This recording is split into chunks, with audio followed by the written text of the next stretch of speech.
નમસ્કાર મિત્રો, સાબરકાંઠા જિલ્લાના પ્રસિદ્ધ યાત્રાધામ અને ઈડર તાલુકાના સ્થિત સપ્તેશ્વર મહાદેવ નજીકથી પસાર થતી સાબરમતી નદીના પટમાં એક અત્યંત હૃદયદ્રાવક ઘટના સામે આવી છે। દશામાના વ્રતની પૂર્ણાહુતિ બાદ ભક્તિભાવપૂર્વક માતાજીની મૂર્તિનું વિસર્જન કરવા આવેલ બે આશાસ્પદ યુવકો નદીના ઊંડા પાણીમાં ગરકાવ થઈ જતા બંનેના કરુણ મોત નીપજ્યા છે। આ દુર્ઘટનાના પગલે ધાર્મિક ઉત્સવનો માહોલ ક્ષણભરમાં શોકમાં ફેરવાઈ ગયો હતો।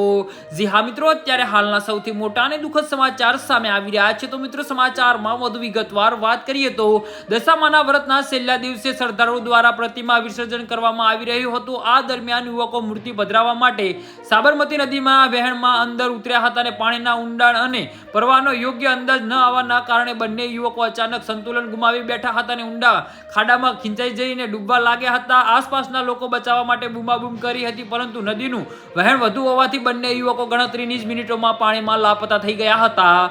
જી હા મિત્રો, તો આના વિશે તમારું શું કહેવું છે તો નીચે અમારી કમેન્ટ બોક્સમાં જરૂરથી જણાવજો અને અમારી યુટ્યુબ ચેનલને સબસ્ક્રાઇબ કરવાની ભૂલતા નહીં। ધન્યવાદ।